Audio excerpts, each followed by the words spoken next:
Aroma melati yang menyeruak dari roncean di sanggulku seharusnya menjadi aroma surga pagi ini. Seharusnya, detak jantungku berpacu karena gugup menyambut kalimat ijab kabul yang akan menghalalkan hubungan kami. Namun, yang terjadi di kamar rias ini hanyalah keheningan yang mencekam, disusul oleh suara isak tangis yang tertahan. Aku, Alina, duduk mematung di depan cermin besar berukir emas. Kebaya putih gading bertabur payet Swarovski yang kupesan khusus dari desainer ternama membalut tubuhku dengan sempurna. Wajahku telah dirias bak boneka porselen, menyembunyikan pucat pasi yang kini merambat dari bibir hingga ke hatiku. Alina? Suara ibu terdengar gemetar dari ambang pintu. Aku menoleh perlahan. Bukan senyum bangga yang kulihat di wajah tua itu, melainkan gurat kehancuran. Ibu memegang dadanya yang sesak, air matanya melunturkan bedak tebal yang ia pakai. Di belakang ibu, Tante Sarni, ibunya Jelita, sepupuku, tampak panik sambil terus menekan-nekan layar ponselnya. Ada apa, Bu? Tanyaku. Suaraku serak, seolah ada batu besar yang menyumbat tenggorokan. Kenapa rombongan Bagas belum sampai?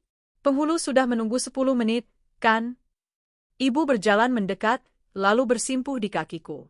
Tindakan itu membuat duniaku runtuh seketika. Maafkan ibu, nak. Maafkan kami yang gagal menjagamu. Bu, bicaralah. Ada apa dengan Bagas?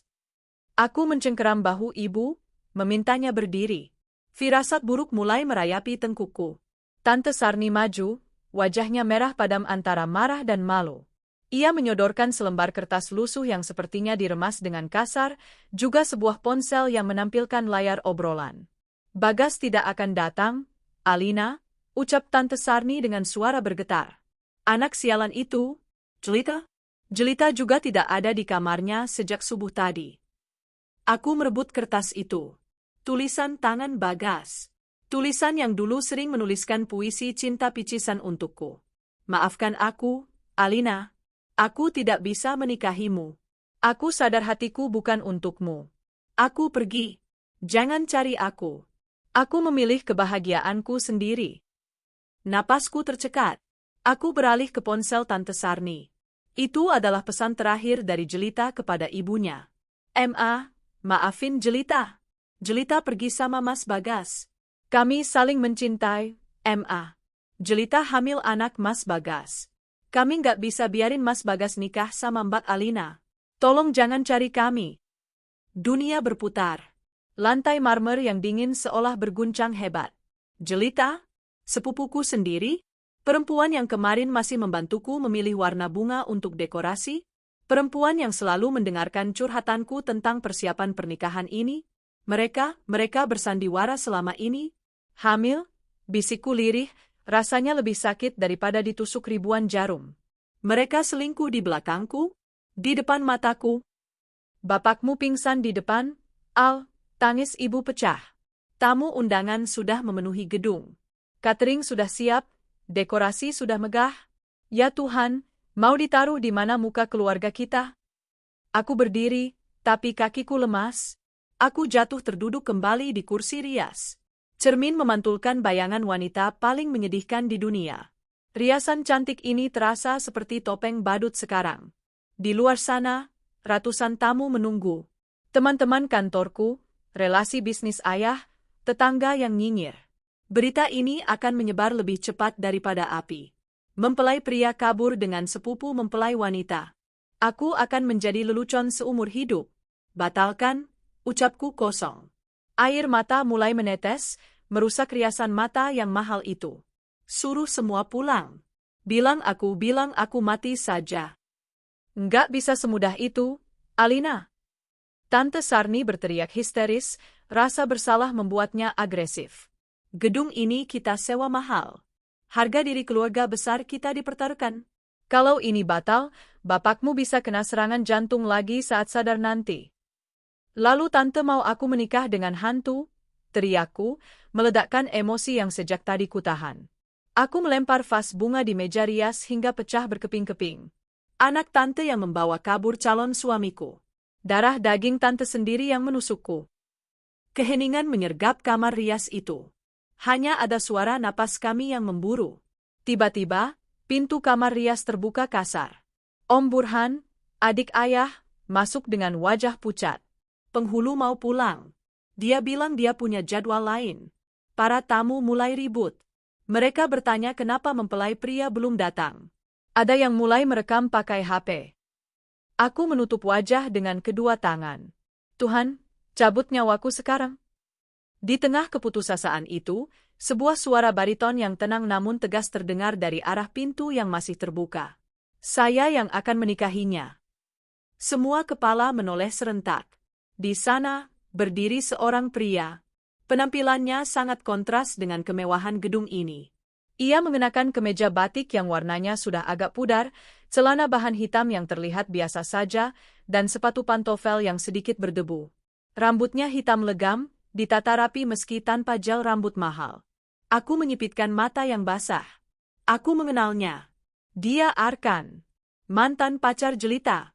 Pria yang sering diejek Jelita di depanku karena miskin, tidak punya ambisi, dan hanya karyawan rendahan. Jelita memutuskan Arkan 3 bulan lalu, waktu yang mungkin bertepatan dengan mulainya perselingkuhan Jelita dan Bagas. Kamu? Tante Sarni membelalak. Ngapain kamu di sini, Arkan? Kamu mau menertawakan kami karena Jelita kabur. Arkan tidak memedulikan Tante Sarni. Tatapannya lurus menembus kerumunan keluarga, langsung menuju mataku. Tatapan itu aneh. Tidak ada rasa kasihan, tidak ada ejekan. Hanya ada ketenangan yang menghanyutkan, seolah dia adalah samudra luas yang siap menelan segala badai yang sedang terjadi. Dia melangkah masuk. Aura wibawanya entah kenapa membuat Om Burhan dan Ibu menyingkir memberinya jalan. Saya datang karena diundang sebagai teman lama Jelita, kata Arkan tenang. Tapi sepertinya takdir berkata lain. Dia berhenti tepat di hadapanku. Dia berlutut dengan satu kaki, menyamakan tingginya denganku yang sedang duduk lemas. Alina, panggilnya. Suaranya rendah dan dalam. Saya tahu kamu tidak mencintai saya. Saya juga tahu kamu sedang hancur lebur. Tapi, kamu butuh seseorang untuk menyelamatkan wajah ayahmu, dan saya butuh alasan untuk melupakan wanita yang mengkhianati saya. Aku menatapnya nanar. Kamu mau jadi pengantin pengganti? Kamu tahu kamu akan jadi bahan gunjingan karena memakai baju bekas Bagas. Saya tidak akan memakai baju bajingan itu, jawabnya tajam, ada kilatan amarah sesaat saat menyebut nama Bagas. Saya akan menikahimu dengan baju ini. Apa adanya saya. Jika kamu tidak keberatan memiliki suami yang dianggap rendahan oleh sepupumu, maka saya bersedia mengucapkan ijab kabul sekarang juga. Tapi Arkan? Ibu menyela ragu, memandang penampilan Arkan dari atas ke bawah. Jelas sekali ibu meragukan kemampuan finansial pria ini. Masa depan Alina bagaimana? Arkan menoleh sedikit ke arah ibu. Saya berjanji, Bu. Saya tidak akan membiarkan Alina kelaparan. Saya mungkin bukan Bagas yang punya jabatan manajer, tapi saya punya 2 tangan untuk bekerja.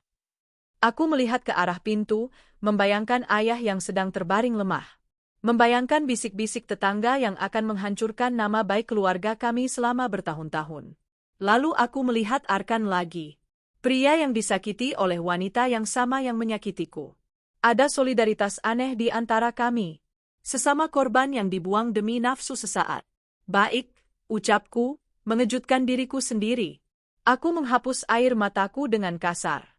Hatiku sudah mati rasa, jadi menikah dengan siapa saja rasanya tak ada bedanya sekarang. Yang penting, orang tuaku tidak malu. Kita menikah, Arkan. Tapi jangan harap aku bisa menjadi istri yang sempurna. Hatiku sudah dibawa lari. Arkan tersenyum tipis, sangat tipis hingga hampir tak terlihat. Cukup jadilah istri saya, Alina. Itu sudah lebih dari cukup. 1 jam kemudian, suasana di aula pernikahan terasa ganjil. Ribuan mata menatap penuh tanya. Bisik-bisik terdengar seperti dengungan lebah yang mengganggu. Loh, kok pengantin prianya beda? Itu bukan Bagas, kan? Kok bajunya beda sama pengantin wanita? Nggak seragam. Katanya itu mantannya sepupu si Alina lo, yang miskin itu. Aku berusaha menulikan telinga. Aku duduk di samping Arkan di depan penghulu. Arkan duduk tegak, bahunya bidang dan kokoh. Dia tidak terlihat terintimidasi sedikitpun oleh tatapan merendahkan dari tamu-tamu elit ayah. Tangan Arkan menjabat tangan wali hakim karena ayah masih dirawat di ruang transit. Genggamannya kuat dan mantap. Saudara Arkan Dirgantara, saya nikahkan dan saya kawinkan engkau dengan Alina Salsabila binti Ahmad Sanusi dengan mas kawin. Penghulu berhenti sejenak, melihat data baru yang disodorkan mendadak. Seperangkat alat sholat dan cincin emas 5 gram dibayar tunai. Itu cincin darurat yang dipinjam dari ibu. Cincin yang disiapkan Bagas sudah dibawa kabur. Betapa mirisnya. Saya terima nikah dan kawinnya Alina Salsabila binti Ahmad Sanusi dengan mas kawin tersebut dibayar tunai. Suara Arkan menggema. Lantang. Tegas. Tanpa keraguan sedikitpun. Satu tarikan napas yang mengubah hidupku selamanya. Bagaimana saksi? Sah. Kata itu bergema di seluruh ruangan, namun terasa hampa di telingaku. Aku resmi menikah. Bukan dengan pangeran impianku, melainkan dengan pria, buangan, sepupuku. Aku mencium punggung tangan Arkan sebagai tanda bakti pertama seorang istri. Tangannya kasar, tapi hangat. Saat aku mengangkat wajah, Arkan menatapku.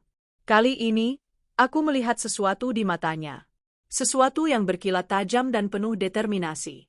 Jangan menangis lagi, bisiknya pelan, hanya aku yang bisa mendengar. Mulai detik ini, air matamu terlalu mahal untuk ditangisi demi para pengkhianat itu. Aku tidak tahu saat itu, bahwa pria berbaju batik lusuh di hadapanku ini memegang kunci dunia yang jauh lebih besar daripada yang bisa kubayangkan. Aku tidak tahu bahwa tanda tangan di buku nikah kami barusan adalah tanda tangan yang sama yang mampu mengguncang bursa saham Asia. Pernikahan karena sakit hati ini baru saja dimulai. Dan Arkan, suamiku yang misterius, menyimpan rahasia yang akan membalas semua rasa maluku dengan kemuliaan yang tak terbayangkan.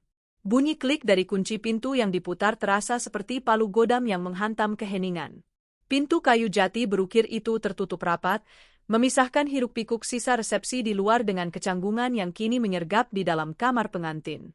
Aku masih berdiri mematung di tengah ruangan, masih lengkap dengan kebaya akad nikah yang kini terasa menyesakkan. Kamar ini didekorasi dengan sangat indah. Kelopak mawar merah ditaburkan di atas ranjang sprei putih, lilin-lilin aromaterapi menyala remang, menciptakan suasana romantis yang seharusnya dinikmati oleh sepasang kekasih yang dimabuk asmara. Namun bagiku, kamar ini terasa seperti penjara. Dan pria yang kini berdiri di dekat jendela itu adalah sipirku.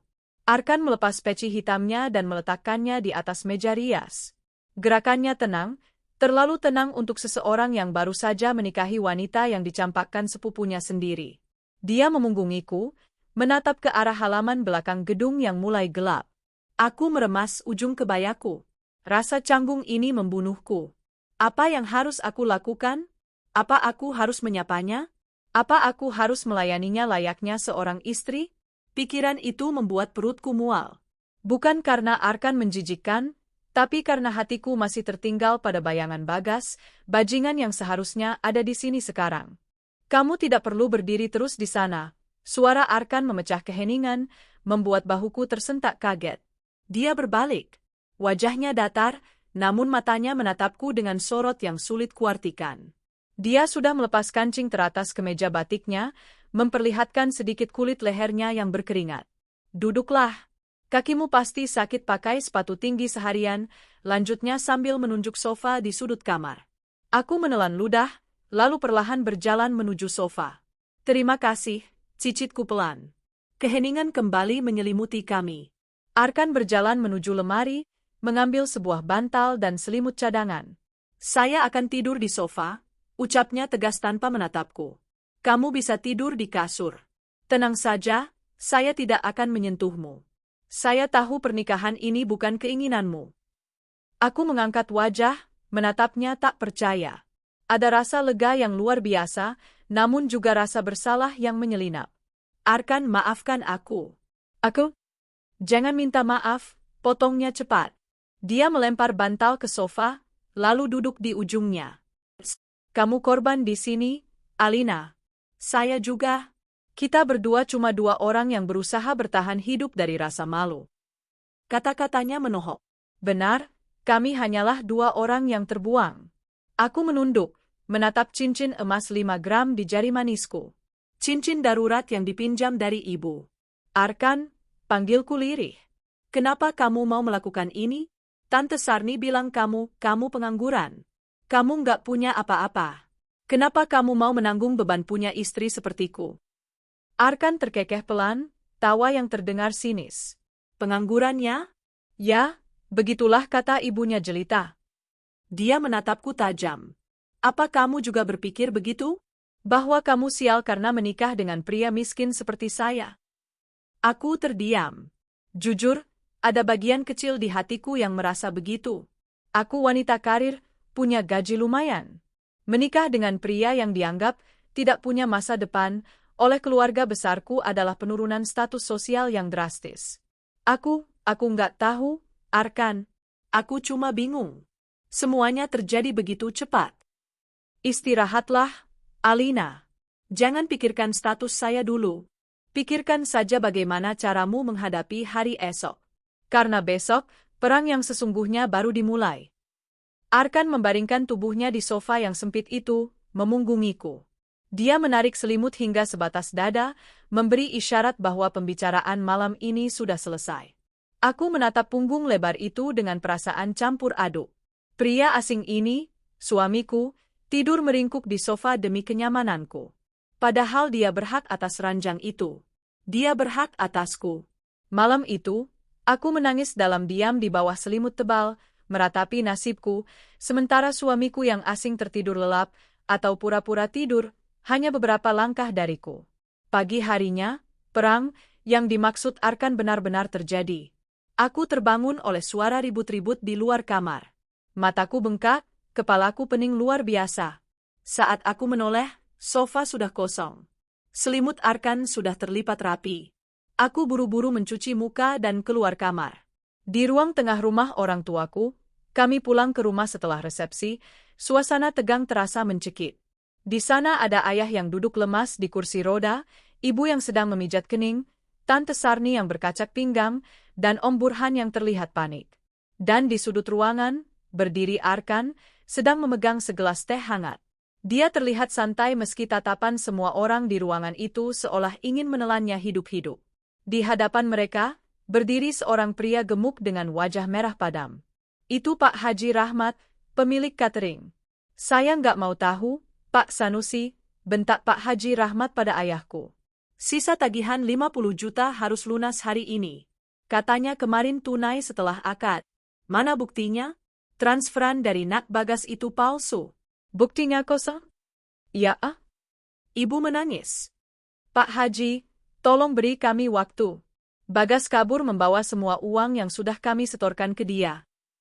Itu urusan kalian. Pak Haji Rahmat menggebrak meja. Saya sudah keluar modal banyak. Daging, ayam, semuanya bahan premium.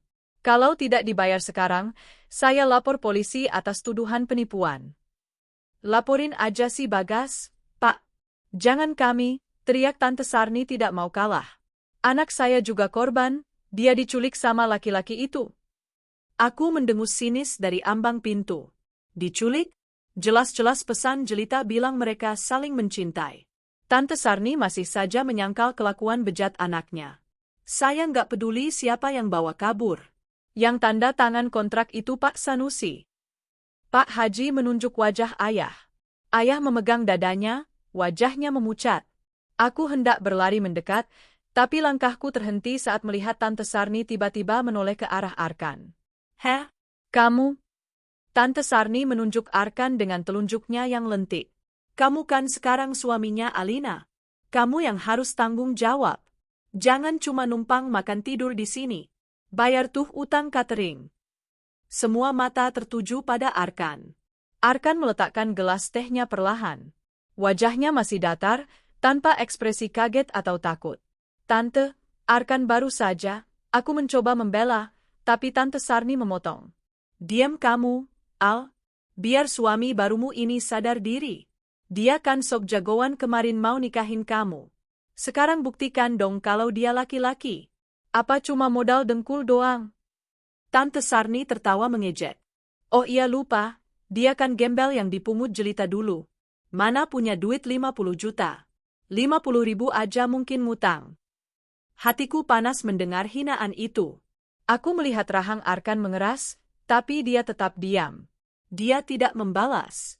Dia hanya menatap Tante Sarni dengan tatapan dingin yang anehnya membuat bulu kuduku merinding. Maaf, Pak Haji, kata Arkan akhirnya, suaranya tenang tapi berwibawa. Bisa beri waktu sebentar? Keluarga sedang berduka? Waktu terus? Duitnya mana? Arkan tidak menjawab Pak Haji. Dia merogoh saku celananya, mengeluarkan ponsel bututnya, ponsel Android keluaran 5 tahun lalu yang layarnya sudah retak. Saya permisi ke kamar mandi sebentar, ucap Arkan, lalu berbalik meninggalkan kerumunan yang menatapnya jijik. Cih, alasan. Pasti mau kabur lewat jendela, cibir Tante Sarni. Lihat tuh, Al. Suamimu itu pengecut. Udah miskin, pengecut lagi. Nasibmu sial banget sih.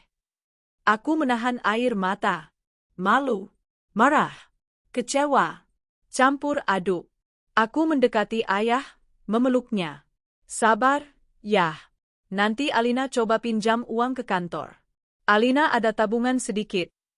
Sementara itu, di dalam kamar mandi yang sempit di dekat dapur, Arkan mengunci pintu. Ekspresi tenang di wajahnya lenyap, digantikan oleh aura dominasi yang kuat. Dia menatap ponsel retaknya, lalu menekan tombol panggilan cepat nomor 1.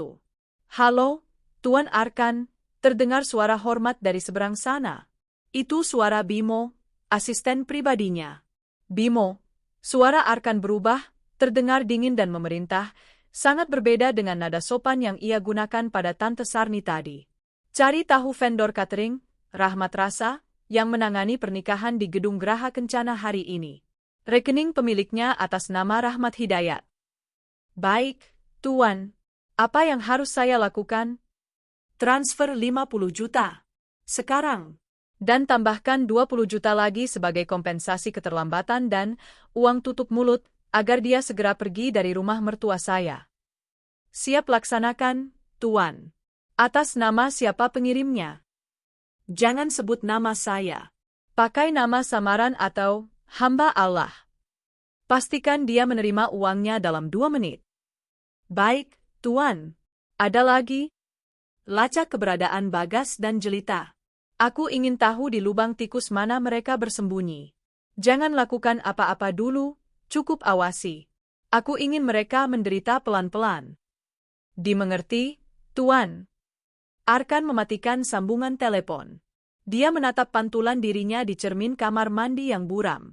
Dia merapikan kerah kaos oblong yang dipakainya, kaos yang sebenarnya berharga jutaan rupiah namun terlihat biasa saja karena tidak ada logonya. Dia menarik napas panjang, lalu kembali memasang topeng, menantu miskin yang tidak tahu diri, sebelum membuka pintu kamar mandi. Saat Arkan kembali ke ruang tengah, Pak Haji Rahmat sedang siap-siap berteriak lagi. Namun tiba-tiba, ponsel Pak Haji berbunyi. Notifikasi SMS banking. Pak Haji mengerutkan kening, lalu mengecek ponselnya. Matanya membelalak lebar. Mulutnya menganga. Loh, Pak Haji tergagap. Kenapa, Pak Haji? Tanya Om Burhan cemas. Pak Haji menatap layar ponselnya tak percaya, lalu menatap keluarga kami dengan wajah bingung bercampur malu. Sudah lunas. Hah? Seru kami serempak. Ada transferan masuk. 70 juta rupiah. Keterangannya, pelunasan catering Alina. Pak Haji menelan ludah. Ini kelebihan 20 juta. Keheningan melanda ruangan itu lebih parah daripada sebelumnya. Siapa yang transfer, Pak? Tanya ibu gemetar. Tidak ada namanya. Cuma dari rekening bank prioritas, gumam Pak Haji. Dia tiba-tiba menjadi sangat sopan, bahkan sedikit takut. Bank prioritas? Itu bukan sembarang nasabah. Mungkin Bagas yang transfer, celetuk Tante Sarni tiba-tiba, wajahnya berbinar. Tuh kan, aku bilang juga apa? Bagas itu anak baik. Dia pasti cuma panik sesaat, tapi dia tetap tanggung jawab. Dia pasti masih cinta sama Alina, makanya dia lunasi. Aku terdiam. Apa benar Bagas? Tapi pesan terakhirnya begitu kejam. Arkan berdiri di pojok ruangan, menyandar ke dinding, kembali menyesap tehnya yang sudah dingin. Dia tidak mengatakan apa-apa.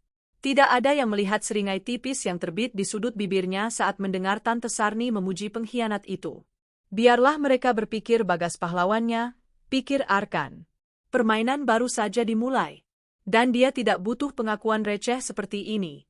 Dia sedang menyiapkan panggung yang jauh lebih besar untuk istrinya. Cahaya matahari pagi yang hangat menerobos masuk melalui celah tirai sutra tebal, membelai wajahku dengan lembut. Aku mengerjapkan mata, mencoba mengumpulkan kesadaran. Selama beberapa detik, aku bingung. Di mana aku? Langit-langit kamar ini begitu tinggi, dihiasi lukisan fresco ala Eropa kuno yang indah. Lampu kristal raksasa menggantung di tengahnya. Ini bukan kamar sempit di rumah kontrakan bocor itu. Ingatan semalam menyerbu kepalaku bagai ombak. Mobil mewah, rumah bak istana, dan pengakuan Arkan. Saya Arkan Dirgantara, pemilik Arkan Group. Aku refleks bangun dan duduk. Ranjang tempatku tidur ini ukurannya king size, saking luasnya aku merasa kecil di tengah-tengahnya. Spraynya terasa sangat lembut di kulit, mungkin sutra kualitas terbaik. Selamat pagi, Nyonya besar. Aku terlonjak kaget. Di dekat pintu balkon yang terbuka, berdiri dua orang pelayan wanita berseragam hitam putih rapi. Mereka membungkuk sopan. Nyonya sudah bangun? Tuan Arkan berpesan agar Nyonya segera bersiap. Sarapan sudah disiapkan di taman samping, dan jadwal Nyonya hari ini cukup padat, ucap salah satu pelayan yang terlihat lebih senior. Jadwal? Jadwal apa? Tanyaku bingung sambil turun dari ranjang. Kakiku yang telanjang tenggelam dalam karpet bulu yang tebal. Perawatan spa, fitting baju dengan desainer, dan persiapan untuk gala dinner nanti malam. Mari, saya siapkan air mandinya. Kami sudah menyiapkan bathtub dengan susu mawar dan minyak esensial lavender. Aku menurut saja seperti kerbau dicocok hidung. Rasanya seperti mimpi Cinderella, tapi tanpa batasan waktu tengah malam. 1 jam kemudian, aku duduk di sebuah meja bundar di taman samping yang menghadap ke kolam renang Infinity. Arkan sudah duduk di sana, menyesap kopinya sambil membaca berita di tablet. Dia mengenakan pakaian kasual, polo shirt Ralph Lauren dan celana pendek, yang membuatnya terlihat jauh lebih muda dan segar. Sudah bangun, Ratu? Sapanya tanpa mengalihkan pandangan dari tablet. Aku duduk di hadapannya dengan canggung. Mas, ini berlebihan.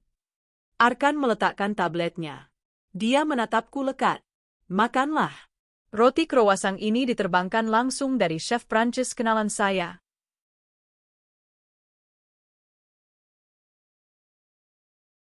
Mas Arkan, potongku, mencoba terdengar serius.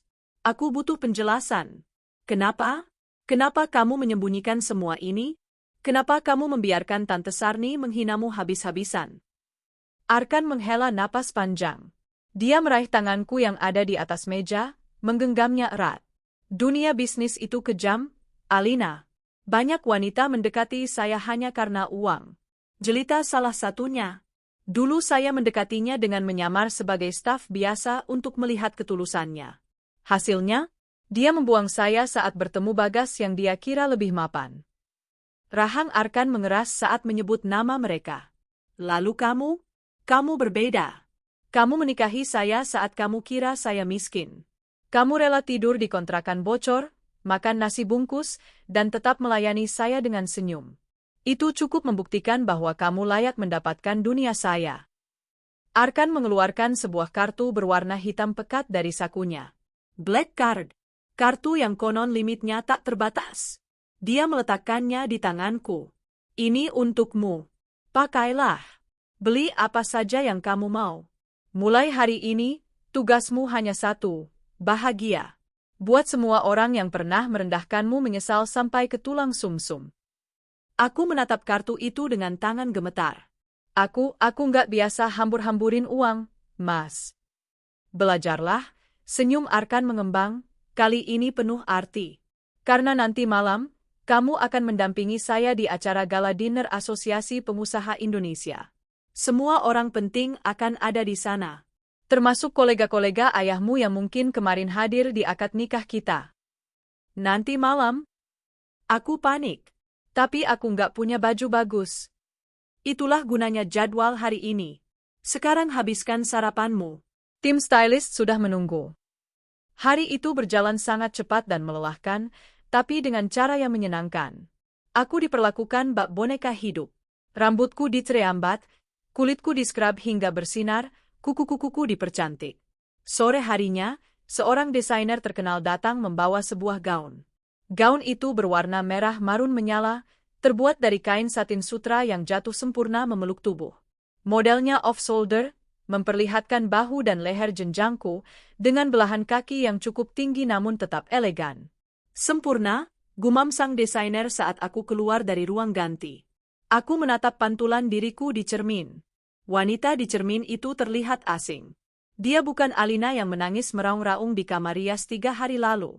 Dia adalah wanita yang kuat, anggun, dan mahal. Arkan masuk ke ruangan itu. Dia sudah rapi dengan setelan jas tuxedo hitam yang dipotong sempurna mengikuti bentuk tubuh atletisnya. Dia terpaku sejenak saat melihatku. Cantik, bisiknya. Dia berjalan mendekat, lalu memasangkan sebuah kalung berlian di leherku. Kalung ini namanya Thread TR. Sangat cocok untuk menghapus jejak air mata masa lalumu. Ballroom Hotel Bintang 5 itu dipenuhi cahaya lampu kristal dan alunan musik orkestra. Ratusan tamu berpakaian mewah bercengkerama sambil memegang gelas champagne. Saat pintu utama dibuka dan pembawa acara mengumumkan kedatangan kami, suasana mendadak hening. Tuan Arkan Dirgantara, CEO Arkan Group, dan Nyonya Alina Dirgantara. Kami melangkah masuk. Arkan menggandeng tanganku erat, kepalanya tegak, wajahnya dingin namun memancarkan aura kekuasaan yang tak terbantahkan. Aku bisa merasakan ratusan pasang mata menatap kami. Bisik-bisik mulai terdengar, tapi kali ini bukan bisikan kasihan. Itu Arkan Group, yang selama ini misterius itu. Siapa wanita di sebelahnya? Cantik sekali. Tunggu, itu bukannya anak Pak Sanusi? Yang kemarin viral ditinggal nikah? Hah? Serius? Jadi dia nikah sama CEO Arkan? Aku menegakkan kepalaku. Kata-kata Arkan terngiang di telingaku, kamu ratu. Jangan menunduk, nanti mahkotamu jatuh. Tiba-tiba, seorang pria paruh baya mendekat. Itu Pak Hendra, salah satu rekan bisnis ayah yang paling nyinyir dan dulu sering meremehkan ayah. Loh? Ini Nak Alina ya? Pak Hendra menatapku tak percaya, lalu beralih ke Arkan dengan tatapan takut sekaligus hormat. Dan ini, Tuan Arkan? Selamat malam, Pak Hendra, sapa Arkan dingin. Kenalkan, ini istri saya, Alina. Wah, selamat ya, Tuan. Nak Alina beruntung sekali. Saya dengar kemarin ada musibah, ternyata malah dapat durian runtuh ya, ucap Pak Hendra dengan nada menjilat yang menjijikkan. Arkan tersenyum miring. Koreksi, Pak Hendra. Sayalah yang beruntung mendapatkan Alina. Dan soal musibah, saya lebih suka menyebutnya seleksi alam. Sampah memang harus dibuang agar permata bisa bersinar, bukan begitu?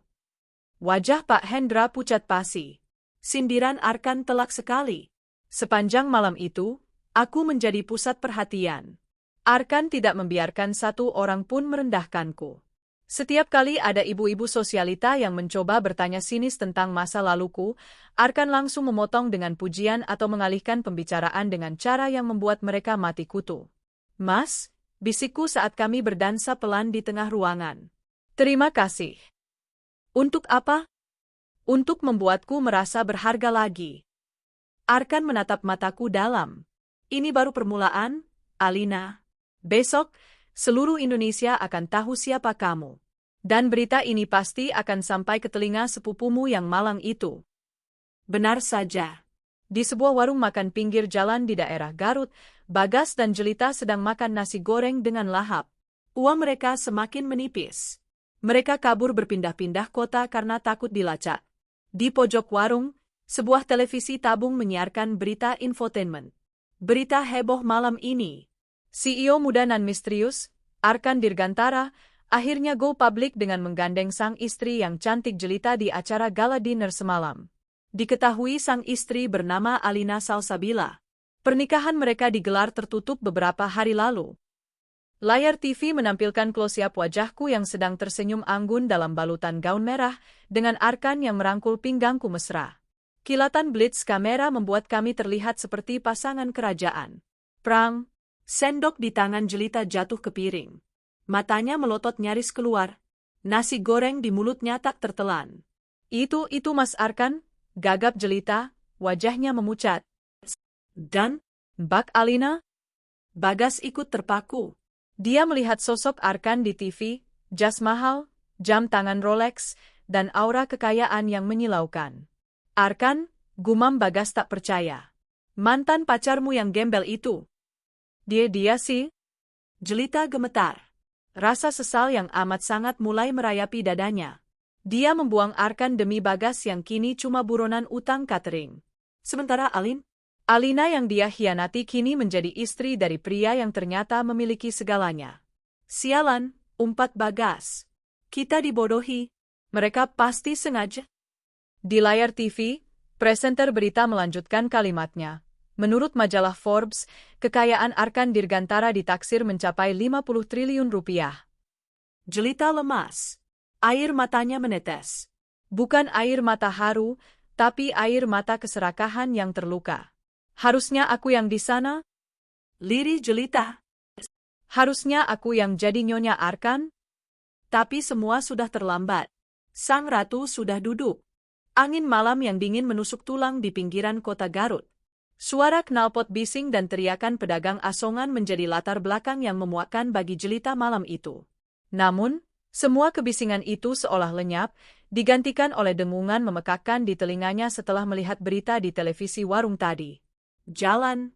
Jangan bengong di tengah jalan. Bagas menarik lengan Jelita dengan kasar, menyeretnya menjauh dari warung makan itu sebelum pemilik warung curiga karena mereka belum membayar teh manis. Ah, tidak, mereka sudah membayar, tapi uang mereka tinggal lembaran-lembaran lusuh terakhir. Mereka berjalan menuju motel kelas melati tempat mereka menginap. Kamar nomor 13 yang lembab, bau rokok, dan kasurnya keras seperti batu. Sesampainya di kamar, Jelita menghempaskan tubuhnya ke kasur. Matanya menatap langit-langit yang berjamur dengan pandangan kosong. 50 triliun. Gumamnya lirih, seperti orang yang kehilangan akal. Bagas, kamu dengar tadi? 50 triliun. Bagas membanting pintu, lalu duduk di kursi plastik yang sudah retak sambil memijat pelipisnya. Diam, Jelita. Kepalaku mau pecah. Gimana aku bisa diam? Jelita bangkit, matanya mulai berkaca-kaca karena histeria. Itu Arkan, Bagas. Arkan mantanku. Laki-laki yang aku putusin karena cuma bawa motor bebek butut. Ternyata dia CEO. Dan sekarang dia nikah sama Alina. Jelita tertawa, tawa yang terdengar menyedihkan. Sepupuku yang polos dan bodoh itu sekarang jadi nyonya besar. Dia pasti lagi tidur di kasur empuk, pakai baju sutra, sementara aku tidur di sini, di tempat yang banyak kecoatnya, sama kamu. Jaga mulutmu. Bagas berdiri, emosinya memuncak. Kamu yang maksa aku kabur. Kamu yang bilang cinta mati sama aku. Sekarang kamu nyesel karena lihat mantanmu kaya. Iya, aku nyesel, teriak Jelita tanpa ragu. Kalau aku tahu Arkan sekaya itu, aku nggak bakal ngelirik kamu, Bagas. Kamu cuma manajer gaji pas-pasan yang sekarang malah jadi buronan. Wah, tamparan keras mendarat di pipi Jelita. Jelita terdiam, memegangi pipinya yang panas. Dia menatap Bagas dengan tatapan benci. Bagas terengah-engah, tangannya gemetar. Dia tidak pernah memukul wanita sebelumnya. Tapi tekanan hidup dalam pelarian ini mengubahnya menjadi monster. Jangan pernah bandingin aku sama si brengsek Arkan itu, desis Bagas. Kita sama-sama salah di sini. Kamu hamil anakku, ingat? Kamu nggak bisa lari kemana-mana. Jelita menangis meraung-raung, meratapi nasibnya yang berubah 180 derajat dalam hitungan hari. Dia membayangkan jika saja dia sedikit lebih sabar dengan Arkan dulu. Jika saja dia tidak tergoda rayuan Bagas. Pasti sekarang dialah yang memakai gaun merah marun itu, tersenyum anggun di depan kamera, dipuja seluruh Indonesia. Bagas kembali duduk, menyalakan rokok terakhirnya. Asap mengepul memenuhi ruangan sempit itu. Pikirannya melayang pada Alina. Alina, wanita yang selalu menatapnya dengan penuh cinta. Wanita yang penurut, lembut, dan tidak pernah menuntut. Dulu Bagas merasa bosan dengan kebaikan Alina. Dia mencari tantangan pada jelita yang wild dan manja. Tapi sekarang, melihat Alina di TV tadi, Bagas terpana. Alina terlihat berbeda. Dia terlihat mahal, dan tatapan matanya saat menatap Arkan, ada binar kebahagiaan di sana. Dia pasti sengaja, gumam Bagas pelan. Arkan pasti sengaja nikahin Alina buat manas-manasin kita. Maksud kamu? Tanya Jelita sesenggukan. Pikir pakai otakmu, Jelita. Bagas menatap tajam kekasih gelapnya itu. Arkan sakit hati kamu tinggalin. Alina sakit hati aku tinggalin. Mereka nikah bukan karena cinta. Itu cuma pernikahan kontrak. Pernikahan balas dendam. Mata Jelita berbinar sedikit. Ada secercah harapan dalam delusinya. Jadi, maksud kamu Arkan masih cinta sama aku? Bagas mendengus. Mungkin. Laki-laki nggak gampang lupa sama cinta pertamanya, apalagi kalau ditinggal pas lagi sayang-sayangnya. Dia pasti cuma jadiin Alina alat. Berarti, aku masih punya kesempatan? Kesempatan buat apa? Minta balikan, cibir Bagas. Kenapa enggak? Jelita menghapus air matanya, mulai menyusun rencana gila di kepalanya. Aku lagi hamil, Bagas. Tapi kalau Arkan tahu aku susah begini, dia pasti nggak tega. Dulu dia rela hujan-hujanan cuma buat beliin aku martabak. Hatinya lembut. Kamu gila? Bagas geleng-geleng kepala. Tapi mungkin itu ide bagus. Kalau kamu bisa morotin Arkan lagi, setidaknya kita dapat duit buat hidup. Enak aja, kita, sentak Jelita. Kalau aku balik sama Arkan, kamu urus hidupmu sendiri.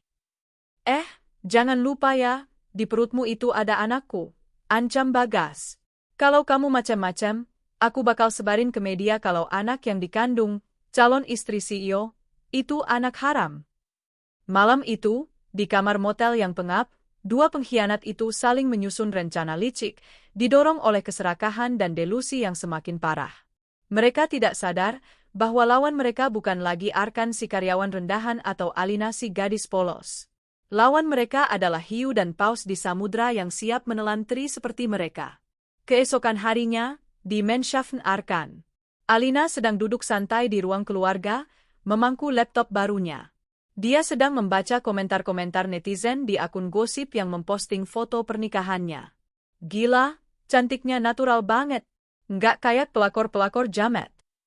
Ini definisi, buanglah sampah pada tempatnya, maka kamu akan dapat berlian. Mas Arkan ganteng banget Tatapannya ke istrinya bucin parah.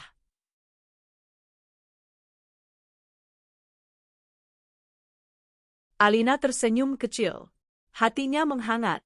Bukan karena pujian itu, tapi karena perlakuan Arkan padanya pagi ini. Arkan menyempatkan diri sarapan bersamanya sebelum berangkat ke kantor, bahkan mencium keningnya. Sebuah rutinitas baru yang membuat jantung Alina berdebar tak karuan. Nyonya Bimo, asisten pribadi Arkan, tiba-tiba muncul dengan iPad di tangan. Ada yang ingin saya laporkan. Ada apa, Mas Bimo? Tanya Alina sopan. Tuan Arkan meminta saya untuk transparan pada Nyonya mengenai pergerakan tikus-tikus itu, ucap Bimo dengan wajah datar profesional. Alina menegakkan punggungnya. Maksudnya, Bagas dan Jelita? Bimo mengangguk. Dia menyodorkan iPad-nya. Di layar itu terlihat foto-foto candid Bagas dan Jelita yang sedang bertengkar di depan sebuah motel kumuh. Foto itu diambil dari jarak jauh, jelas hasil kerja detektif swasta. Mereka ada di Garut, Nyonya. Uang mereka sudah habis. Kartu kredit Bagas sudah kami blokir aksesnya lewat koneksi perbankan Tuan Arkan. Mereka menjual perhiasan Jelita di pasar loak dengan harga murah kemarin. Alina menatap foto itu. Wajah Jelita terlihat kusam, rambutnya acak-acakan. Bagas terlihat kurus dan tidak terurus. Ada rasa nyeri di hati Alina melihat sepupunya seperti itu, tapi rasa sakit hati karena dikhianati masih lebih besar. Kenapa Arkan memantau mereka? Tanya Alina pelan. Tuan Arkan ingin memastikan mereka merasakan konsekuensi dari perbuatan mereka, Nyonya. Tuan bilang, keadilan terbaik adalah membiarkan mereka melihat apa yang mereka sia-siakan. Bimo menggeser layar iPad. Dan ada satu hal lagi. Pagi ini, Ada nomor tidak dikenal yang mencoba menghubungi nomor pribadi lama Tuan Arkan. Nomor itu terlacak dari lokasi motel mereka. Jelita, tebak Alina. Benar. Dia mengirim pesan singkat. Bimo menunjukkan pesan itu. Mas Arkan, ini Jelita. Selamat ya atas pernikahanmu. Aku ikut seneng. Tapi jujur, aku kangen masa-masa kita dulu. Aku lagi susah, Mas. Bisa kita ketemu? Aku mau jelasin semuanya. Tolong jangan benci aku. Darah Alina mendidih membaca pesan itu. Betapa tidak tahu malunya wanita itu. Sudah kabur dengan calon suami orang, hamil pula, sekarang masih berani menggoda suami orang, yang notabene adalah suami sepupunya sendiri. Arkan sudah baca ini? Tanya Alina dengan suara bergetar menahan marah. Sudah, Nyonya. Apa jawabannya? Bimo tersenyum tipis. Tuan Arkan tidak membalas. Dia langsung memblokir nomor itu dan memerintahkan saya untuk menunjukkan ini pada Nyonya. Tuan bilang, keputusan ada di tangan Nyonya. Apakah Nyonya mau membiarkan mereka mendekat untuk dihancurkan secara langsung, atau membiarkan mereka mati perlahan dalam kemiskinan? Alina terdiam. Dia menatap layar iPad itu lama. Bayangan Jelita yang dulu selalu merengek minta barang-barang Alina, yang selalu ingin menjadi pusat perhatian, kini mengemis perhatian suaminya. Perlahan, senyum dingin terbit di bibir Alina. Senyum yang dia pelajari dari Arkan. Biarkan mereka mendekat, Bimo, ucap Alina tegas. Kalau mereka mau bermain api, ayo kita bakar sekalian. Jangan blokir akses mereka untuk tahu kabar kita. Justru, beri mereka umpan, agar mereka berani datang ke Jakarta. Bimo menunduk hormat, menyembunyikan senyum kekagumannya. Nyonya besarnya sudah mulai bertaring. Siap laksanakan, Nyonya besar. Saya akan mengatur agar mereka, tidak sengaja, melihat lowongan pekerjaan di salah satu anak perusahaan kita. Posisi rendahan, tentu saja. Cleaning service atau office boy, mungkin. Sempurna, jawab Alina. Aku ingin melihat wajah mereka saat menyadari siapa bos besarnya. Di kejauhan, Karma sedang berjalan mendekat dengan langkah tegap, siap mengetuk pintu kehidupan para pengkhianat. Dan Alina, sang ratu, siap menyambut mereka di gerbang istananya. 2 bulan telah berlalu sejak peristiwa, pesan dari Jelita, itu. Kehidupan di Menschaffen Arkan berjalan dengan sangat harmonis. Perangkap untuk Bagas dan Jelita sudah ditebar, tapi aku dan Arkan sepakat untuk tidak terlalu memikirkannya. Kami membiarkan waktu yang bekerja. Pagi ini, aku merasa ada yang aneh dengan tubuhku. Saat bangun tidur, kepalaku pening luar biasa dan perutku terasa diaduk-aduk. Aku berlari ke kamar mandi, memuntahkan cairan bening karena perutku masih kosong. Arkan yang baru selesai mandi langsung panik. Dia menghampiriku dengan handuk masih melilit di pinggang.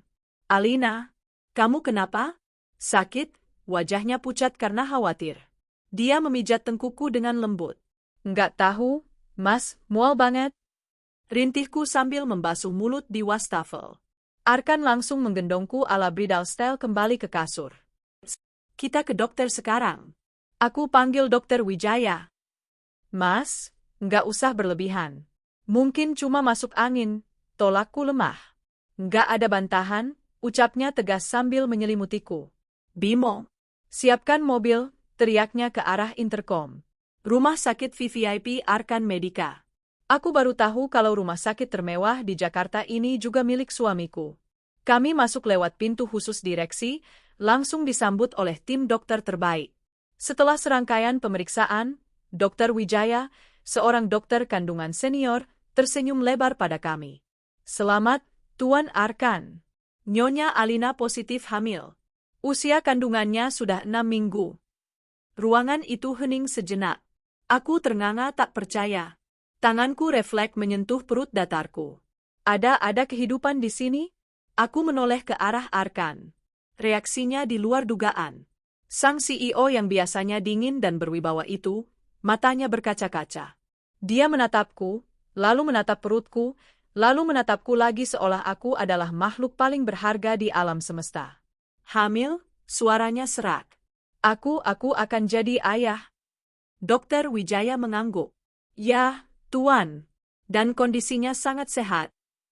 Tiba-tiba, Arkan memelukku erat sekali. Bahunya bergetar. Terima kasih, Alina, terima kasih. Bisiknya di telingaku. Kamu memberikan kebahagiaan yang tidak pernah aku bayangkan. Sejak detik itu, Arkan berubah menjadi suami yang overprotective, tingkat akut. Jangan jalan cepat-cepat. Itu makanannya higienis enggak? Bimo, pastikan lantai di kantor tidak licin. Kalau istriku terpeleset, saya pecat semua staf kebersihan. Kadang aku risih, tapi lebih banyak aku merasa dicintai. Cinta yang tumbuh dari rasa sakit kini berbuah manis.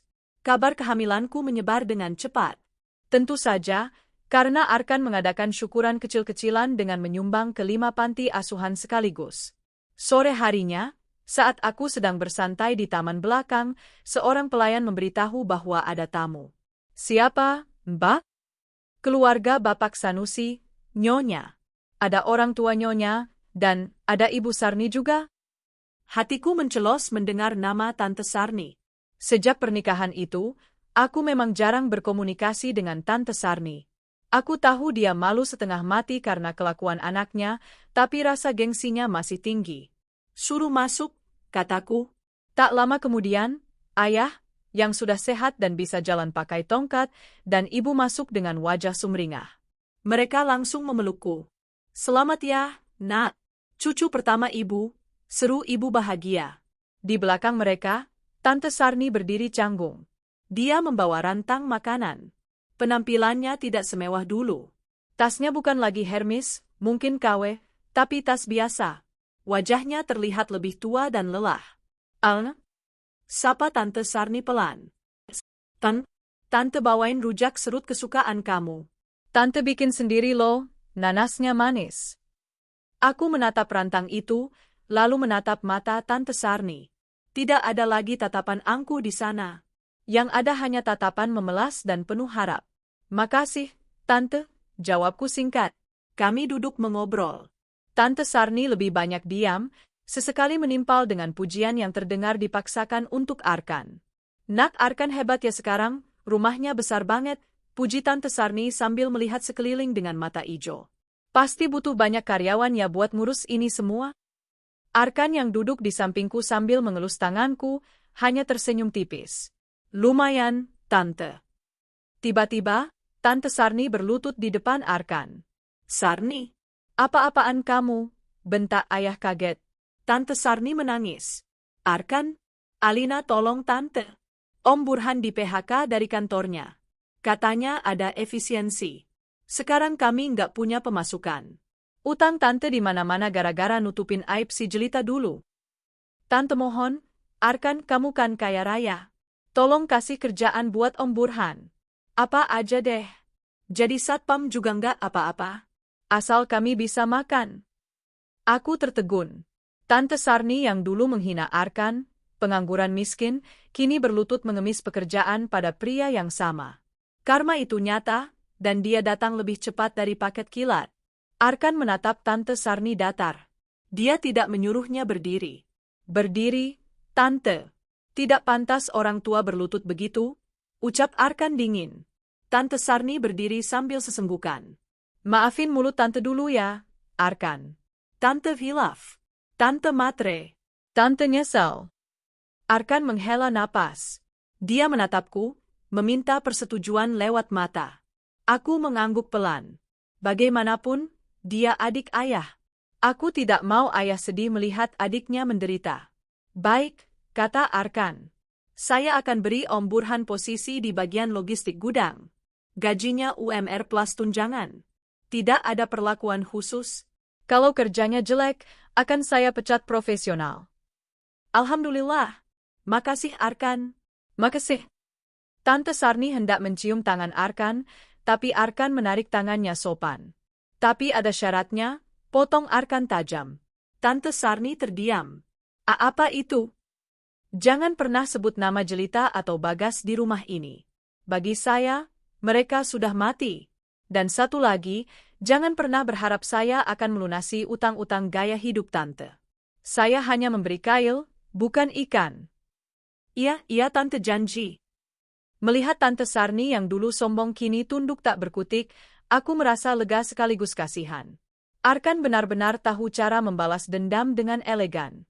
Dia tidak perlu memaki, cukup dengan menunjukkan kesuksesannya dan memberi sedikit remah-remah kebaikan yang membuat musuhnya merasa berhutang budi seumur hidup. Malam harinya, setelah keluarga pulang, Bimo masuk ke ruang kerja Arkan saat aku sedang menemani suamiku itu mengecek email. Lapor, Tuan. Ikan sudah masuk perangkap.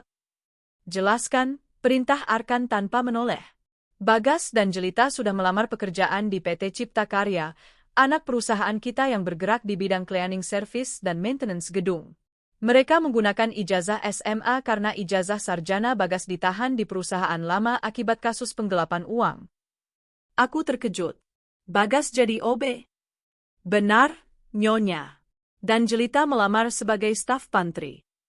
Arkan tersenyum miring. Senyum predator. Bagus, terima mereka. Tempatkan mereka di gedung utama Arkan Tower. Saya ingin mereka bekerja di lantai di mana saya dan Alina sering lewat. Tapi Mas, aku khawatir. Kalau mereka macam-macam gimana? Jelita kan lagi hamil juga. Arkan menatapku lembut. Tenang saja, sayang. Mereka tidak akan berani macam-macam. Mereka butuh uang untuk makan. Dan melihat kita setiap hari, melihat kamu yang bersinar di puncak sementara mereka mengepel lantai yang kamu injak, itu adalah siksaan batin yang jauh lebih menyakitkan daripada penjara. Pastikan supervisor mereka sedikit lebih tegas dari biasanya, Bimo, tambah Arkan penuh arti. Siap, Tuan. Permainan babak baru dimulai. Dua pengkhianat itu akan memasuki kandang singa, berpikir mereka mendapatkan pekerjaan untuk menyambung hidup, padahal mereka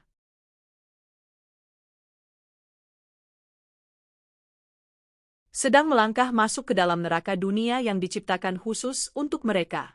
Gedung Arkan Tower menjulang tinggi membelah langit Jakarta yang cerah. Kaca-kacanya yang kebiruan memantulkan sinar matahari, menciptakan ilusi kemegahan yang tak terbantahkan. Bagi ribuan karyawan yang bekerja di sini, gedung ini adalah tempat mencari nafkah. Namun, bagi dua orang pegawai baru berseragam cleaning service berwarna biru muda di lobi, gedung ini adalah tempat penyiksaan. Bagas menyeka keringat di dahinya dengan lengan seragam yang terasa kasar. Dia baru saja selesai mengepel lantai marmer lobi utama yang luasnya bukan main.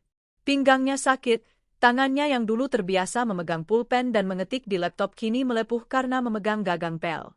Heh, kamu, itu di pojok masih ada noda kopi. Bersihin yang benar, bentak Pak Dadang, supervisor cleaning service yang galak dan tidak kenal ampun. Iya, Pak, jawab Bagas sambil menahan emosi. Dulu, dia yang membentak bawahannya. Sekarang, dia diperlakukan seperti kotoran. Di sisi lain, di pantry lantai 30, lantai khusus eksekutif, Jelita sedang mencuci tumpukan gelas kotor. Perutnya yang mulai membuncit membuatnya cepat lelah. Dia menyandarkan tubuhnya ke wastafel, mengelus perutnya yang sudah berjalan 4 bulan. Nasib kita kok gini amat sih, nak? Bisik Jelita pada janinnya. Harusnya kamu lahir jadi anak menir, atau anak CEO. Ting! Bunyi lift berbunyi. Pintu pantry terbuka. Seorang sekretaris cantik dengan blazer rapi masuk. Mbak Jelita, tolong siapkan kopi hitam tanpa gula dan teh chamomile hangat. Bawa ke ruang rapat direksi sekarang ya. Tamu penting sudah datang. Baik, Bu, jawab Jelita lesu. Jelita meracik minuman itu dengan tangan gemetar. Dia tahu siapa yang ada di ruang direksi. Arkan. Dan mungkin Alina. Dengan nampan di tangan, Jelita melangkah keluar pantry menuju ruang rapat besar di ujung lorong. Kakinya terasa berat, seperti ada besi yang menggelayut. Saat dia mendekati pintu kaca ruang rapat, dia bisa melihat pemandangan di dalam. Di ujung meja panjang, duduk Arkan dengan wibawa yang luar biasa. Dia sedang mempresentasikan sesuatu di layar proyektor. Para direktur dan klien asing menyimak dengan serius. Dan di samping Arkan, duduk Alina. Alina terlihat sangat berbeda. Dia mengenakan dress hamil yang elegan berwarna soft pink, rambutnya digerai indah. Dia sedang mencatat sesuatu di agenda, sesekali membisikkan sesuatu ke telinga Arkan yang membuat suaminya itu tersenyum kecil. Jelita mematung. Pemandangan itu begitu menyakitkan. Itu seharusnya tempatnya. Bak, Kot melamun. Masuk, tegur sekretaris tadi. Jelita tersentak. Dia mendorong pintu kaca dan masuk. Hawa dingin AC langsung menerpa wajahnya. Permisi, kopi dan tehnya. Cicit Jelita, berusaha menyembunyikan wajahnya dengan menunduk. Arkan menghentikan presentasinya sejenak. Silakan letakkan di meja, ucapnya datar. Jelita meletakkan cangkir kopi di depan Arkan. Tangannya gemetar hebat hingga cangkir itu beradu dengan tatakannya. Klenting. Nah, gumam Jelita. Saat Jelita meletakkan teh di depan Alina, Alina mendongak. Mata mereka bertemu. Jelita melihat keterkejutan di mata Alina, namun sedetik kemudian, tatapan itu berubah menjadi dingin. Alina tidak menyapanya. Alina tidak memarahinya. Alina hanya menatapnya seolah Jelita adalah orang asing yang tidak penting. Terima kasih, ucap Alina singkat, lalu kembali fokus pada catatannya. Hati Jelita hancur berkeping-keping. Diabaikan ternyata lebih sakit daripada dimaki. Alina, sepupunya yang dulu selalu mengekor padanya, kini bahkan tidak sudi menganggapnya ada. Jelita buru-buru keluar dari ruangan itu sebelum air matanya tumpah. Di lorong sepi, dia menangis terseduh-seduh. Rasa malu, penyesalan, dan iri hati bercampur menjadi racun yang mematikan. Siang harinya, di kantin karyawan basement, Bagas dan Jelita duduk mojok di meja paling belakang. Makanan mereka hanya nasi rames lauk tempe dan sayur asem. Aku nggak kuat, Bagas, isak Jelita. Tadi aku ketemu mereka. Aku melayani mereka kayak babu. Bagas mengunyah nasinya dengan kasar. Tahan, Jelita. Kita butuh gaji bulan ini buat bayar kosan. Lagian, ini kesempatan kita. Kesempatan apa? Kesempatan buat minta tolong langsung, bisik Bagas. Matanya berkilat licik. Mereka mungkin pura-pura nggak kenal di depan orang banyak. Tapi kalau kita cegat mereka pas mau pulang, pasti mereka nggak tega.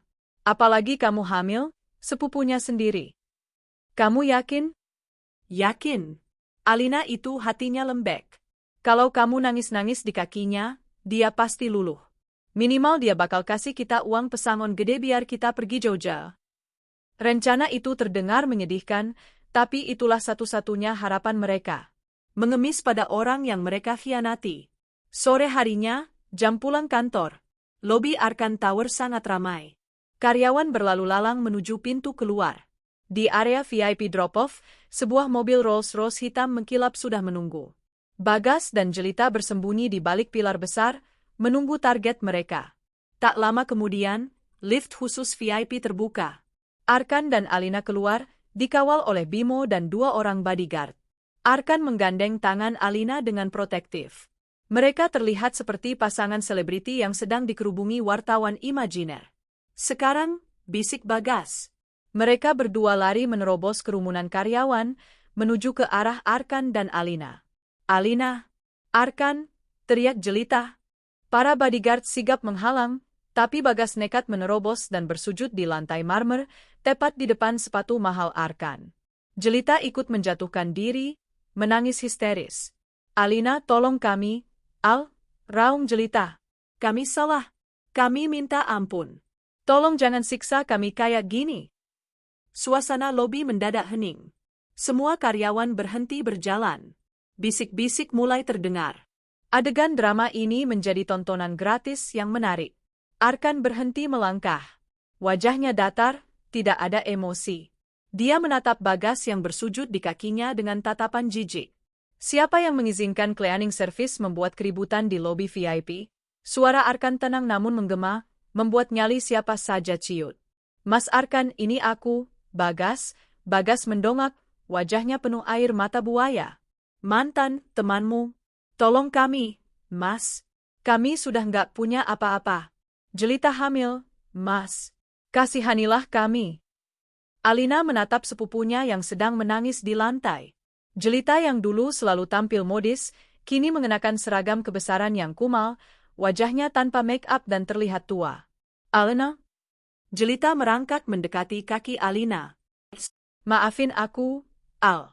Aku Wilaf. Aku janji nggak bakal ganggu kamu lagi. Tapi tolong pinjami kami uang. Atau kasih kami kerjaan yang layak. Aku nggak kuat jadi babu, Al. Alina menarik napas panjang. Dia merasakan tangan Arkan meremas tangannya, memberinya kekuatan. Dia tahu, ini saatnya. Saat untuk menutup buku masa lalu dengan tegas. Alina melepaskan genggaman Arkan perlahan. Dia melangkah maju selangkah. Dia tidak membantu Jelita berdiri. Dia justru menatapnya dari atas ke bawah.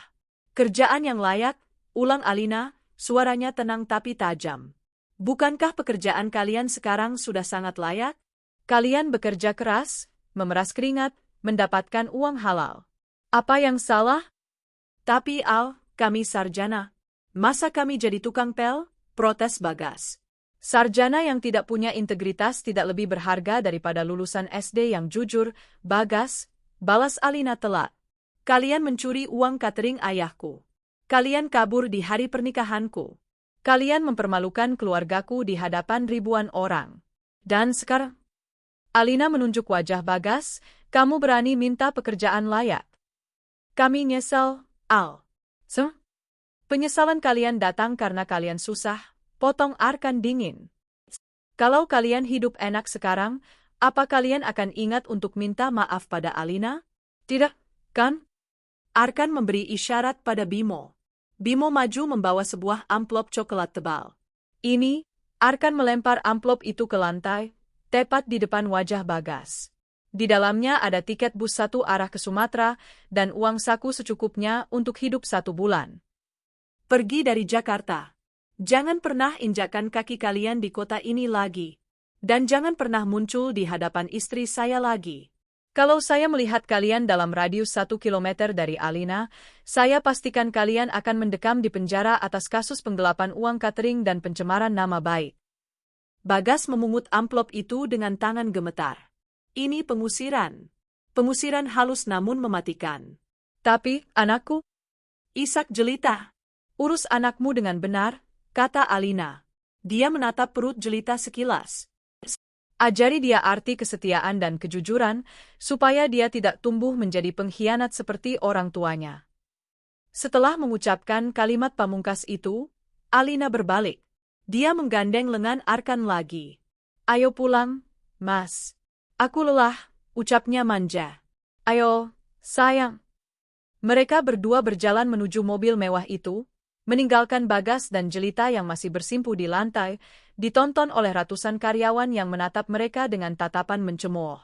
Di dalam mobil yang kedap suara, Alina menyandarkan kepalanya di bahu Arkan. Puas? Tanya Arkan lembut sambil membelai rambut istrinya. Alina tersenyum tipis. Sangat. Ternyata membuang sampah pada tempatnya itu melegakannya, Mas. Arkan tertawa kecil, lalu mengecup puncak kepala Alina. Sekarang, fokus kita cuma satu. Si kecil ini, Arkan mengelus perut Alina. Kita akan bangun keluarga yang bahagia, tanpa bayang-bayang masa lalu. Malam itu, setelah drama pengusiran di kantor, suasana di kamar tidur kami terasa hening namun damai. Aku duduk di tepi ranjang, menyisir rambutku, sementara Arkan duduk di sofa sambil melonggarkan dasinya. Kamu nggak kasihan sama mereka? Tanya Arkan tiba-tiba, memecah keheningan. Aku berhenti menyisir. Bayangan wajah memelas Jelita dan Bagas tadi sore melintas. Jujur, ada rasa sesak, Mas. Bagaimanapun Jelita itu sepupuku. Kami tumbuh bersama. Aku menghela napas berat. Rasa sakit saat melihat ayah terkapar di rumah sakit hari itu jauh lebih besar daripada rasa kasihanku sekarang. Arkan bangkit, berjalan mendekat dan duduk di sampingku. Dia menggenggam tanganku erat. Kamu melakukan hal yang benar. Memberi mereka uang dan mengusir mereka jauh-jauh adalah cara terbaik agar mereka belajar mandiri, sekaligus menjauhkan racun dari hidup kita. Arkan terdiam sejenak, tampak menimbang-nimbang sesuatu. Ada satu hal lagi yang harus kamu tahu, Alina. Apa itu? Arkan mengambil sebuah map hitam dari laci meja kerjanya. Dia menyerahkannya padaku. Buka. Dengan ragu, aku membuka map itu. Mataku terbelalak. Isinya adalah foto-foto. Puluhan foto candid Bagas dan Jelita yang sedang bermesraan di berbagai tempat, kafe, bioskop, bahkan di dalam mobil Bagas. Tanggal yang tertera di foto itu 3 bulan sebelum hari pernikahanku. Mas, Suaraku tercekat. Kamu sudah tahu? Sebelum akad nikah itu? Arkan mengangguk pelan. Tatapannya teduh namun menyimpan ketegasan. Ya. Aku menyewa detektif swasta untuk menyelidiki Jelita setelah dia memutuskan aku. Awalnya aku cuma ingin tahu alasannya. Ternyata, alasannya adalah calon suamimu. Kenapa kamu nggak kasih tahu aku? Aku memukul dada bidangnya pelan, air mata mulai menggenang. Kenapa kamu biarin aku kayak orang bodoh nyiapin pernikahan? Karena kamu nggak akan percaya, Alina, jawab Arkan lembut, menangkap tanganku. Saat itu kamu sangat mencintai Bagas. Kalau aku datang sebagai mantan pacar sepupumu dan membawa foto-foto ini, kamu dan keluargamu pasti akan menuduhku memfitnah karena sakit hati. Aku membiarkan skenario ini berjalan. Aku menunggu momen di mana Bagas sendiri yang membuka topengnya. Aku sebenarnya berencana membongkar ini di depan penghulu untuk mempermalukan mereka. Arkan menyentuh pipiku, menghapus air mata yang jatuh. Saat aku sampai di sana dan melihat kamu hancur lebur di kamar rias, niat balas dendamku hilang. Yang ada hanya keinginan untuk melindungimu. Aku sadar, kita adalah 2 orang yang dikhianati oleh takdir yang sama. Aku terisak, memeluk leher suaminya erat-erat. Ternyata, Arkan bukan pahlawan kesiangan. Dia adalah penjaga yang sudah mengawasi dari jauh, menunggu waktu yang tepat untuk menangkapku saat aku jatuh. Terima kasih, Mas, terima kasih sudah ada di sana, bisikku. Kita impas, bisik Arkan di telingaku.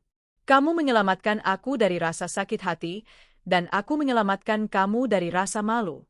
Sekarang, kita bangun kebahagiaan kita sendiri. Sementara itu, di terminal bus Pulau Gebang. Suasana terminal malam itu sangat ramai, panas, dan bau asap rokok. Di sudut peron keberangkatan bus tujuan Sumatera, Bagas dan Jelita duduk di lantai yang kotor. Mereka hanya membawa 2 tas ransel berisi pakaian seadanya. Wajah Jelita sembab, matanya bengkak. Dia memegangi perutnya yang hamil 5 bulan. Aku haus, gas? Rintihnya. Tahan, jawab Bagas ketus, sambil menghitung uang saku pemberian Arkan. Uang ini harus cukup buat kita hidup sebulan di sana. Jangan manja. Manja? Jelita meledak. Aku lagi hamil anak kamu. Kita diusir kayak kucing kurap, dan kamu masih bilang aku manja? Ini semua salah kamu. Coba kamu nggak ajak aku kabur, aku masih bisa cari cara buat deketin Arkan lagi. Tutup mulutmu. Bagas membentak, membuat orang-orang di sekitar menoleh sinis. Kamu yang gatel.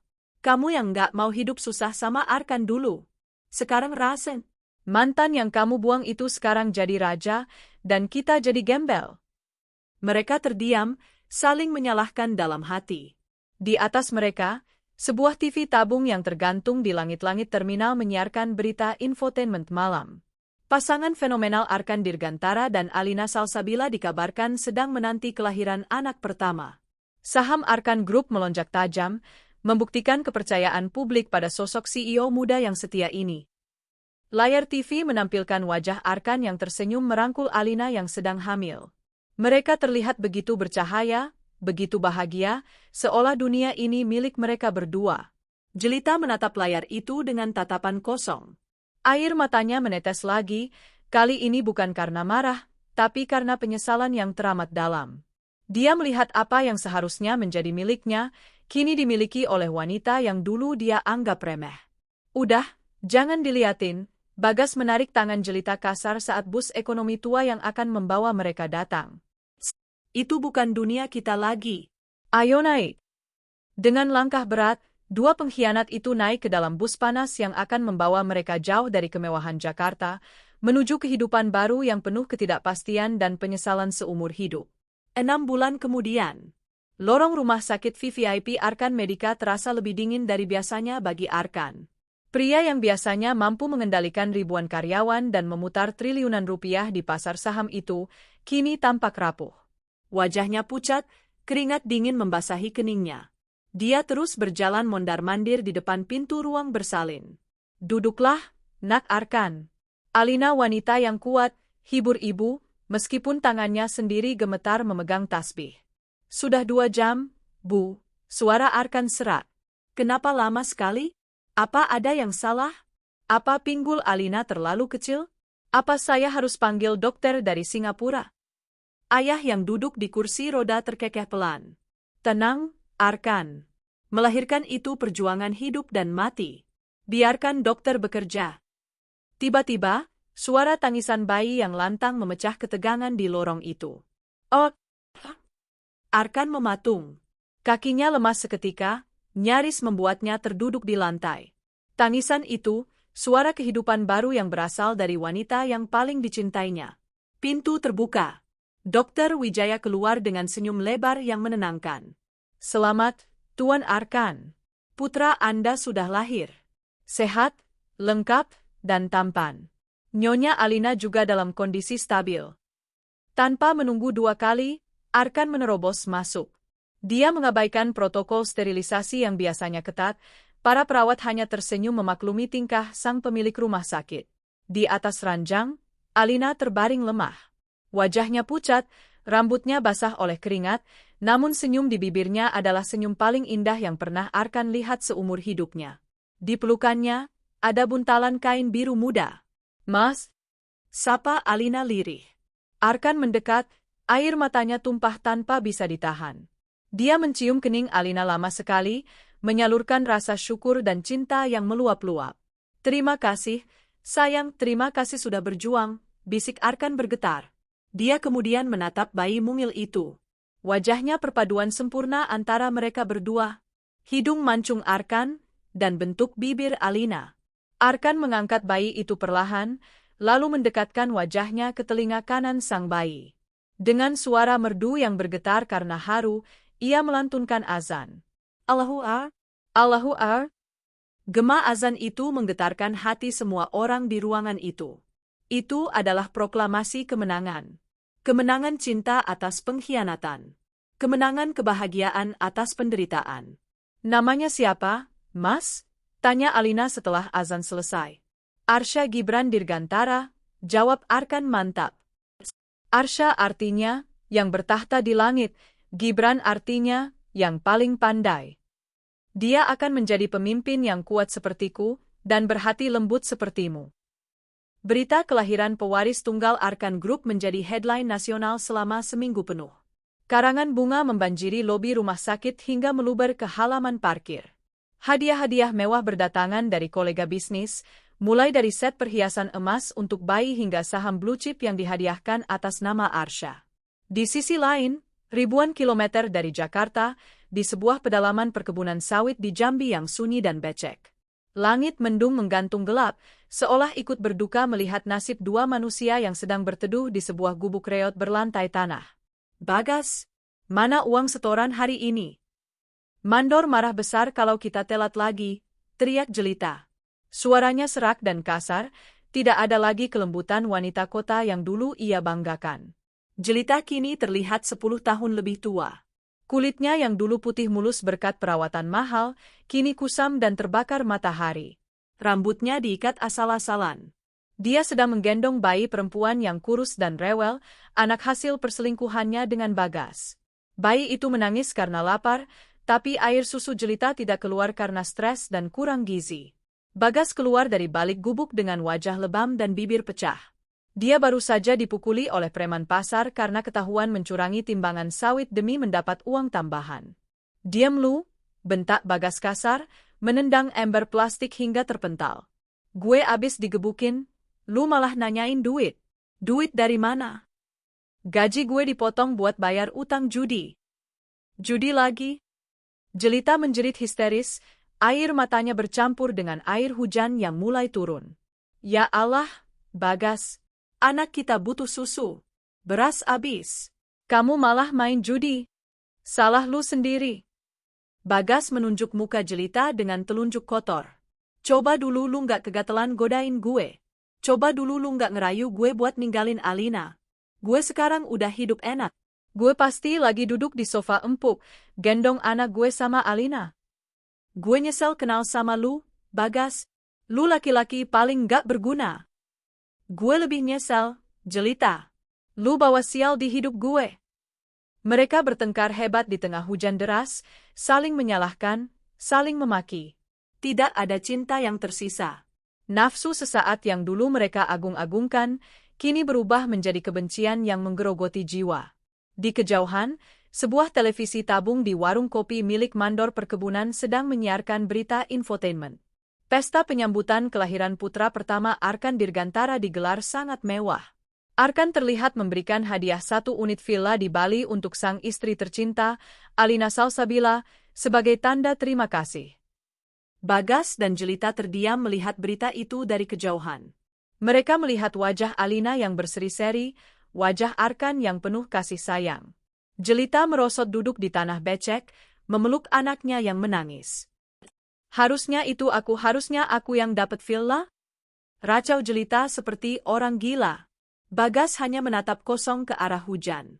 Dia sadar, pintu surga pernah terbuka untuknya, tapi dia sendiri yang membantingnya dan memilih melompat ke neraka. Dan sekarang, neraka itu adalah rumahnya selamanya. 1 tahun kemudian, malam yang cerah di penthouse Arkan Tower.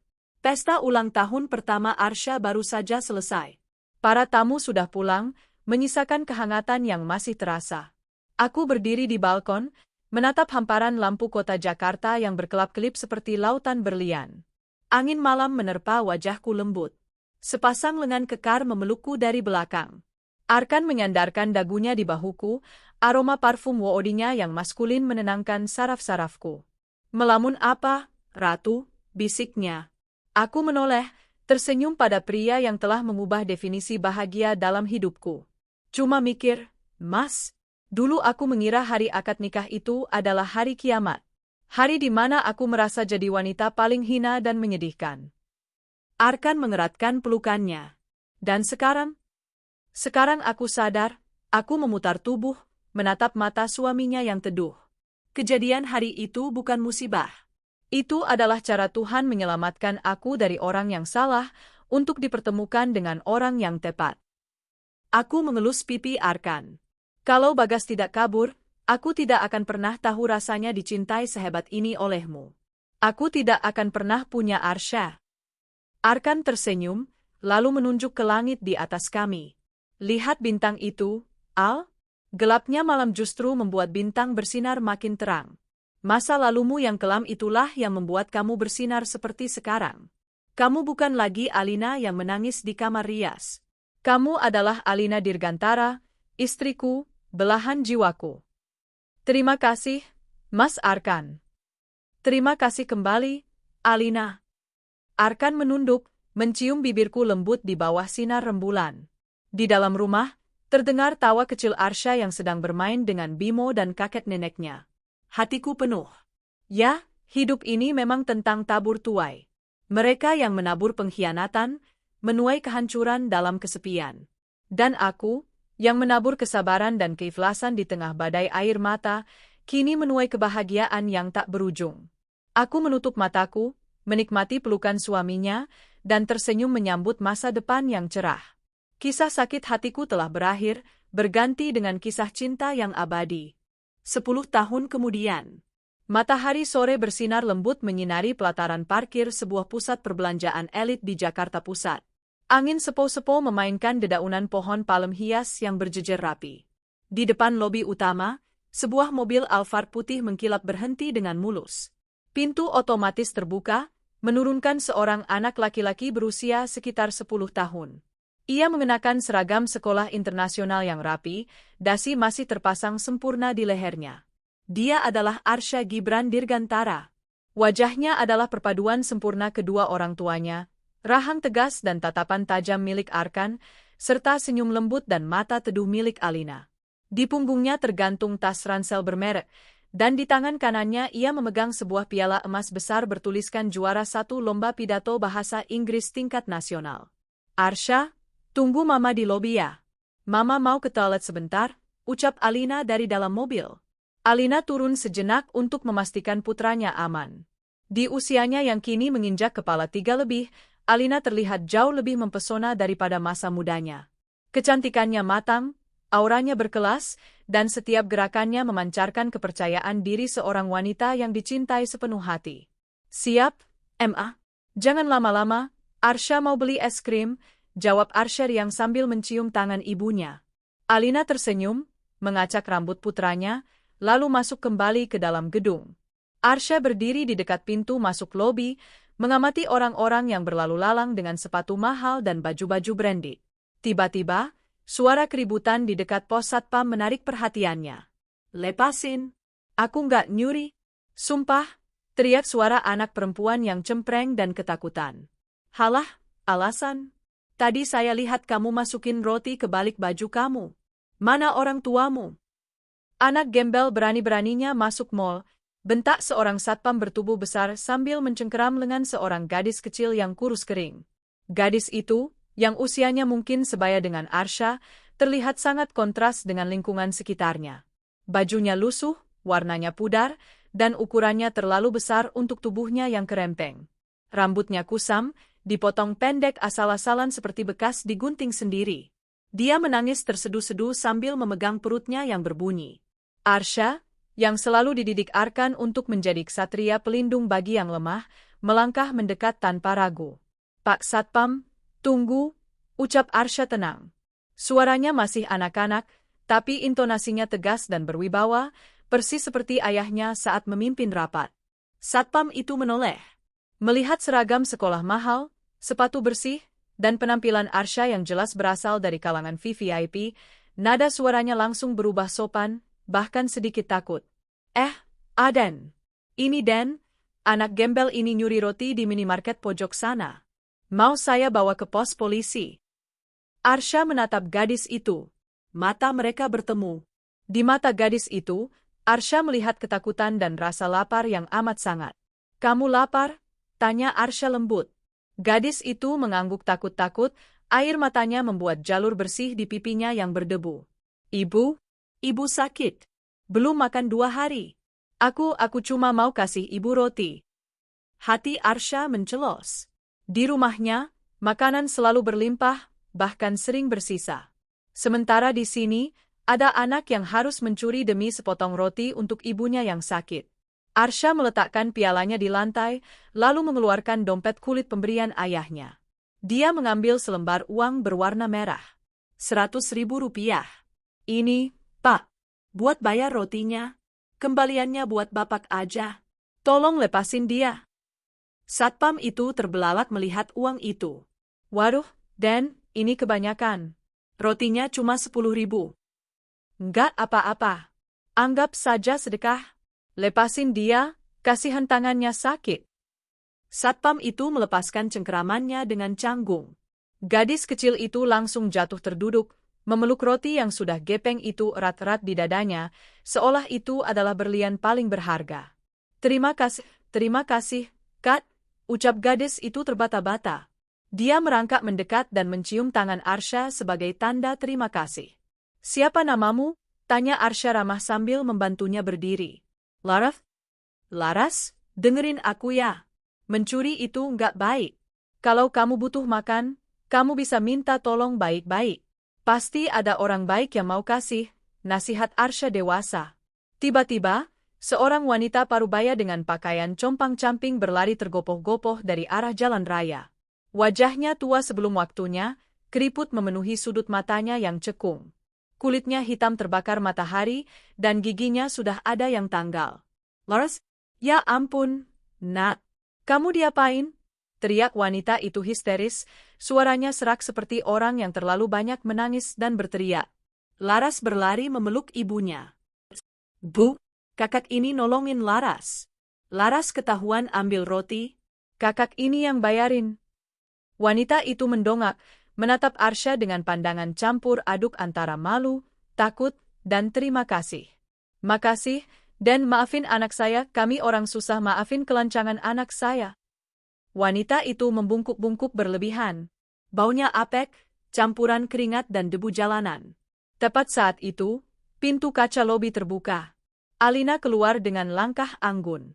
Dia melihat putranya sedang berbicara dengan pengemis. Arsha, ada apa, Nak? Kok belum masuk mobil? Tanya Alina sambil berjalan mendekat. Aroma parfum Jo Malone yang lembut menguar dari tubuhnya.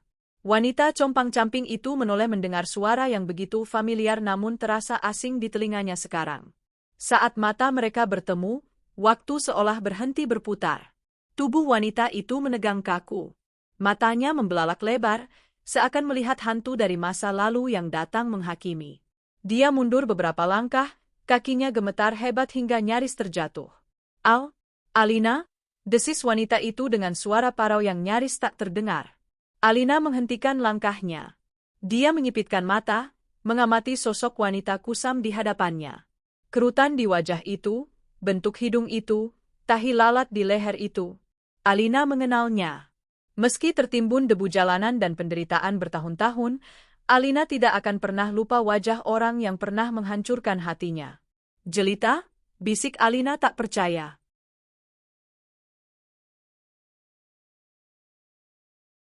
Ya, itu Jelita. Sepupu yang dulu begitu angkuh, yang selalu merasa lebih cantik, yang merebut calon suaminya di hari pernikahan, kini berdiri di hadapannya seperti pengemis. Tidak ada lagi tas branded, tidak ada lagi make-up tebal, tidak ada lagi kesombongan. Yang tersisa hanyalah cangkang manusia yang hancur. Jelita menunduk dalam-dalam, mencoba menyembunyikan wajahnya dengan rambutnya yang berminyak dan kusam. Rasa malu yang luar biasa menghantam dadanya seperti palu godam. Di depannya berdiri Alina, yang terlihat seperti bidadari, bersih, bercahaya, mahal, dan bahagia. Sementara dirinya, dia hanyalah sampah yang terbuang. Mama kenal dia? Tanya Arsha polos, memecah keheningan yang mencekam. Alina menarik napas panjang, menetralkan detak jantungnya yang sempat berpacu. Dia menatap Arsha, lalu menatap Laras, gadis kecil kurus yang bersembunyi di balik tubuh Jelita. Darah daging Bagas dan Jelita. Anak yang dikandung dari hasil pengkhianatan. Dulu, Mama pernah kenal, jawab Alina tenang. Suaranya datar, tanpa emosi. Jelita memberanikan diri mendongak sedikit. Air matanya meleleh membuat jalur di pipinya yang berdebu. Alina, kamu makin cantik, ucapnya gemetar. Lihat aku, Al. Karma itu nyata. Aku hancur lebur.